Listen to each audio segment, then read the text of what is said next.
তাহাজ্জুদ পড়ে জান্নাত পাওয়া যায়, জান্নাত কিনা যায় না। দান এমন একটি ইবাদত যা দিয়ে জান্নাত কিনা যায়। দান এমন একটি ইবাদত যা দলিল হিসেবে বিচারের মাঠে পেশ করা যাবে। কাজেই আমাদের মনে রাখতে হবে, ইবাদতের জগতে সবচেয়ে শক্তিশালী, ক্ষমতাধর, ভিন্ন ধরনের ইবাদত হলো দান, যার বিচারের মাঠে ইহকালে পরকালে অনেক ক্ষমতা রয়েছে।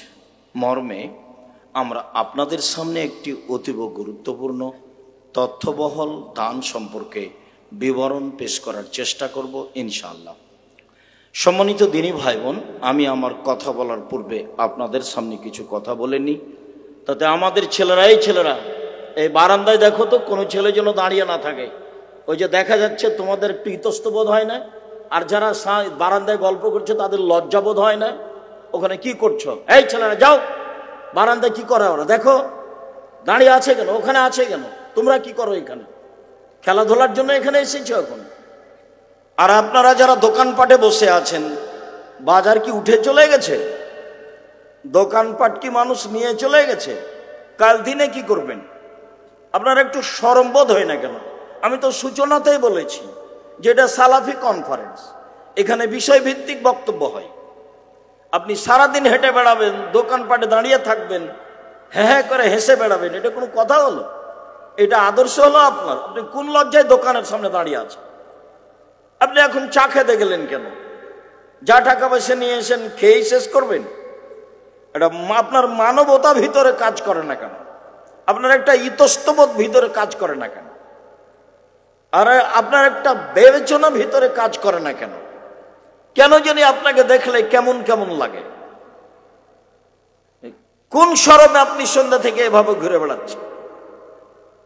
ছেলেগুলো যে এভাবে কথা বলল সেটা তো আপনি দেখলেন না, তা আপনি জামিয়া সালাফের কি দেখলেন?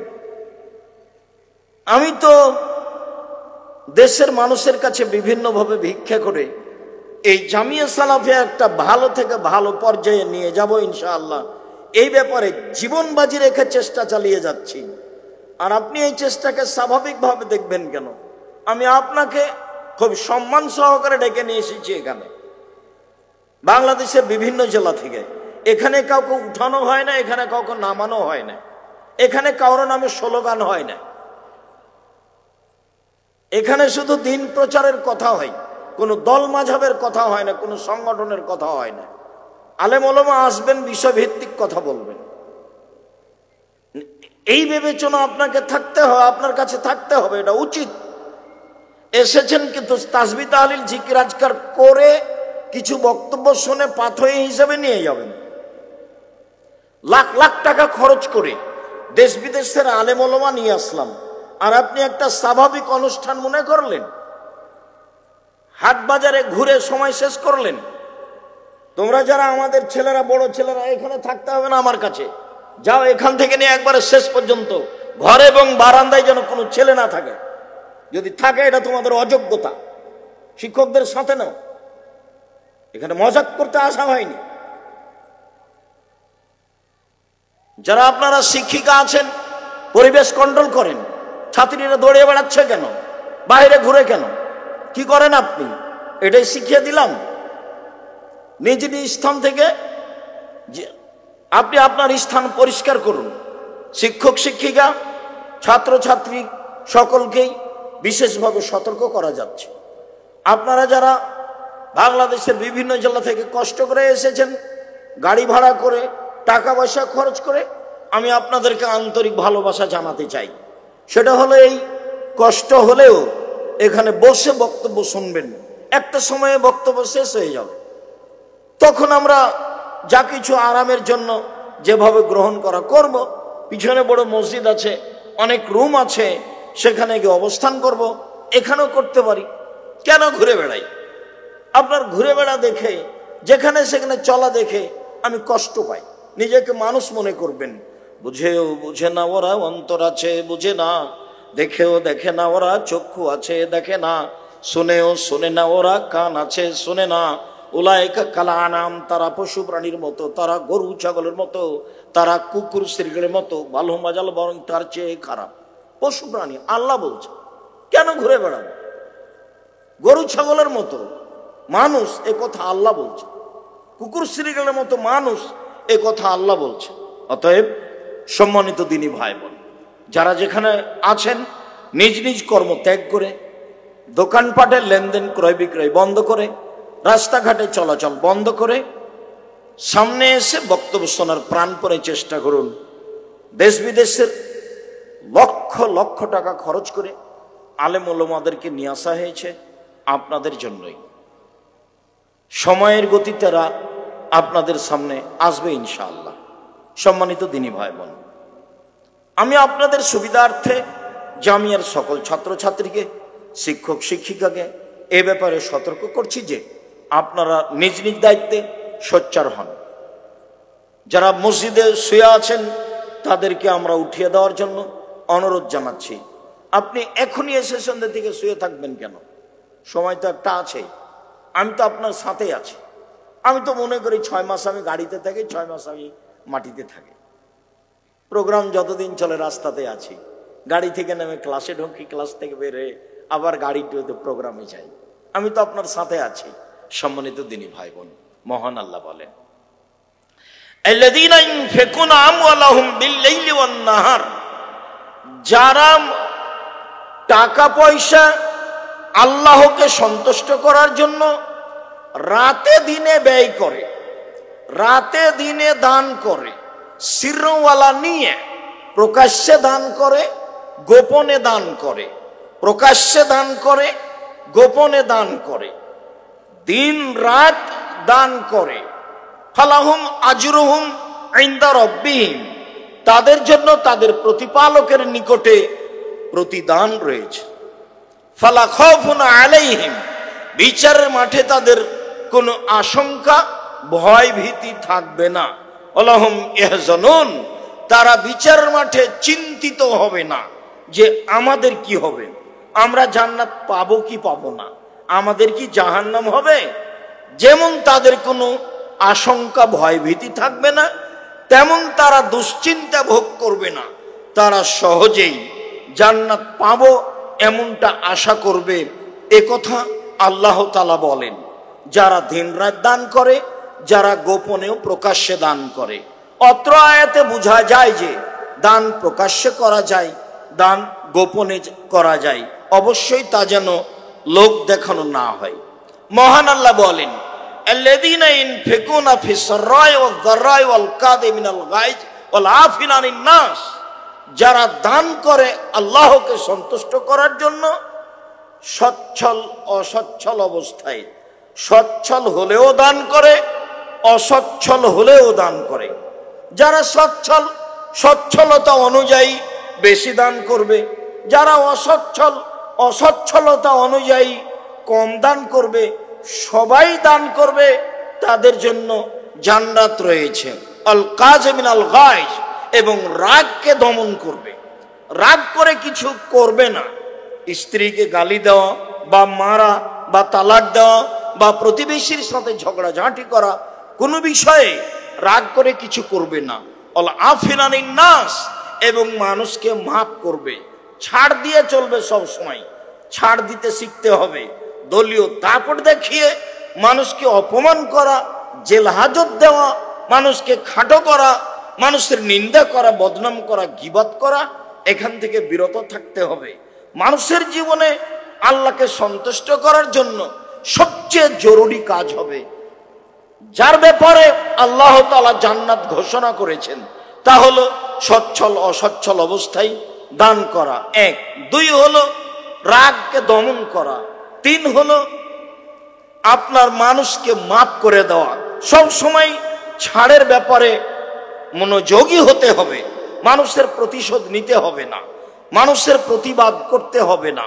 আল্লাহ তাআলা বলেন, ইয়ামহাকুল্লাহুর রিবা ওয়া ইউরবিস সাদাকাত, আল্লাহ তাআলা মানুষের দানকে বাড়িয়ে দেন আর সুদকে মিটিয়ে দেন। কথাটি বাস্তবে অবাক। আল্লাহ তাআলা বলেন, দান মানুষের টাকাকে বেশি করে দেয় আর সুদ মানুষের টাকাকে কমিয়ে দেয়। আমি যদি 100 টাকায় 120 টাকা নিই 6 মাস পরে, তাহলে তো আমার টাকা 6 মাস পরে 120 টাকা হলো। আর যদি আমি 100 টাকা থেকে 10 টাকা দান করি, 90 টাকা বাক্সে রেখে দিই, 1 বছর পরে যদি টাকাটা বের করি তাহলে 90 টাকাই থাকবে। অথচ আল্লাহ তাআলা বলছেন মানুষের দান মানুষের টাকাকে বাড়িয়ে দেয়, আর মানুষের সুদ মানুষের টাকাকে কমিয়ে দেয়। সুদ মানুষকে ধ্বংস করবেই, এ কথা আল্লাহ বলেন, এ কথা আল্লাহর নবী বলেন। আল্লাহর নবী মুহাম্মদ সাল্লাল্লাহু আলাইহি সাল্লাম বলেন, যদিও মানুষ সুদকে মনে করে যে টাকা বাড়ছে, তবে মানুষকে মনে রাখতে হবে এর শেষ পরিণতি হলো নিঃস্ব হওয়া, ভিক্ষা করে খাওয়া। যারা কিস্তি উঠায়, যারা কিস্তিতে টাকা নেয়, যারা সুদ খায়, তাকে একদিন না একদিন নিঃস্ব হতেই হবে, তাকে একদিন না একদিন ভিক্ষুক হতেই হবে, ভিটা বাড়ি ছেড়ে দিতে হবে, এলাকা থেকে চলে যেতে হবে। কিস্তির ফলাফল ভিটা বাড়ি ছেড়ে দেওয়া, কিস্তির ফলাফল নিঃস্ব হয়ে যাওয়া। এ কথা আল্লাহ বলেন, এ কথা নবী বলেন। রাসূল সাল্লাল্লাহু আলাইহি সাল্লাম বলেন মানুষের দান মানুষের টাকাকে কমায় না, তাহলে তার বরকত বৃদ্ধি হয়, এ কথাই ঠিক। আবু হুরায়রা রাদিয়াল্লাহু তাআলা আনহু বলেন রাসূল সাল্লাল্লাহু আলাইহি সাল্লাম বলেছেন, আল্লাহ তাআলা বলেন ইবনা আদম আনফিক উনফিক আলাইকা, আদমের ছেলে মেয়ে শুনে রাখো, তোমরা আল্লাহর পথে দান করো, আমি তোমাদের টাকা পয়সা বেশি করে দিব। বুখারী মুসলিম। অত্র হাদিসে বোঝা যায় দান মানুষের টাকাকে বাড়িয়ে দেয়, এইভাবে যে আল্লাহ তাআলা তার অর্থ সম্পদে বরকত দিয়ে দেন, তখন তার টাকা ধীরে ধীরে বাড়তে থাকে। যা আল্লাহ তাআলা বলেন হাদিসে কুদসিতে, ইবনা আদম, হে আদমের ছেলে মেয়ে, তোমরা দান করো, আমি তোমাদের সেটা পূর্ণ করে দিব, ব্যবস্থা করে দিব। আবু হুরায়রা রাদিয়াল্লাহু তাআলা আনহু বলেন রাসূল সাল্লাল্লাহু আলাইহি সাল্লাম বলেছেন, মা মিন ইয়াউমিন ইসবিহুল ইবাদু ফিহি ইল্লা ইয়ান মালাকানি ইয়ানজিলানি, প্রত্যেকদিন সকালে দুইজন ফেরেশতা আকাশ থেকে নেমে আসেন। একজন বলেন আল্লাহুম্মা আতে লিমুনফিকিন খালাফা, যে ব্যক্তি দান করলো, যে পরিমাণ দান করলো সেটা তুমি পূর্ণ করে দাও। অকালাল আখার, অপরজন ফেরেশতা বলেন আল্লাহুম্মা আতে লিকুল্লি মুমসিকিন তালাফা, যে যেই পরিমাণ দান করলো না তার সেই পরিমাণ তুমি ক্ষতি করে দাও। হাদিস বুখারী মুসলিম। প্রত্যেকদিন সকালে আকাশ থেকে দুইজন ফেরেশতা নেমে আসেন। একজন বলেন আল্লাহ, যে মানুষ দান করলো তুমি তা পূর্ণ করে দাও, অর্থ সম্পদে বরকত দিয়ে দাও। অপরজন ফেরেশতা বলেন আল্লাহ, যে দান করলো না তুমি তার অর্থ সম্পদে ক্ষতি করে দাও, তার অর্থ সম্পদ যেন নষ্ট হয়ে যায়। আমি দান না করলে আমার অর্থ সম্পদ ক্ষতিগ্রস্ত হবে, কমে যাবে, আমাকে নিঃস্ব হতে হবে। এ কথাই ঠিক যা রাসূল সাল্লাল্লাহু আলাইহি সাল্লাম বলেন, হাদিস বুখারী মুসলিম। আবু হুরায়রা রাদিয়াল্লাহু তাআলা আনহু বলেন রাসূল সাল্লাল্লাহু আলাইহি সাল্লাম বলেছেন, ইন তাফজুলিল ফজল খায়রুল লাক আন তুমশিকুহু শাররুল লাক, পৃথিবীর মানুষ শুনে রেখো, যদি তোমার প্রয়োজনের অতিরিক্ত খরচ করো, দান করে দাও, তাহলে তোমার জন্য কল্যাণ, আর যদি দান না করে বাড়িতে রেখে দাও তাহলে তোমার জন্য অকল্যাণ, তুমি এটা মনে রেখো। ওয়াহাব ইবনে মুনাব্বিহ রাদিয়াল্লাহু তাআলা আনহু বলেন রাসূল সাল্লাল্লাহু আলাইহি সাল্লাম বলেছেন, তোমরা দান করো, তাসাদ্দাকু, তোমরা দান করো, ইয়াতি আলাইকুম জামানুন, এমন একটা সময় চলে আসছে, এমসি রাজুল বিসাদাকাতিহি, তার দান নিয়ে রাস্তা রাস্তায় ঘুরবে, ফালা ইয়াজিদু মান ইয়াকবালুহা, এমন লোক পাবে না যাকে সে দিবে। রাস্তাঘাটে কেউ ভিক্ষুক থাকবে না, যারই কাছে নিয়ে যাবে সেই বলবে লা আতাইতা বিলামস লা কাবিলতুহা ফামাল ইয়াউম ফালা হাজাত আলাই বিহা, যদি কালকে নিয়ে আসতে অবশ্যই এটা গ্রহণ করতাম, আজকে আমার দান খায়রাতের নেওয়ার কোনো প্রয়োজন নেই, অতএব আপনার দান আমি নিলাম না। মুহাম্মদ সাল্লাল্লাহু আলাইহি সাল্লাম বলেন, পৃথিবীর মানুষ সেই দিন আসার পূর্বে তোমরা আল্লাহর পথে দান করো। আবু হুরায়রা রাদিয়াল্লাহু তাআলা আনহু বলেন, একজন ব্যক্তি আল্লাহর নবীকে জিজ্ঞাসা করলেন, আল্লাহর নবী, আইয়ুস সাদকাতে আযম আজরান, সবচেয়ে বেশি নেকি কোন দানে হবে? দান তো আমরা করি, তবে সবচেয়ে বেশি নেকি হবে কি দান করলে, কখন দান করলে?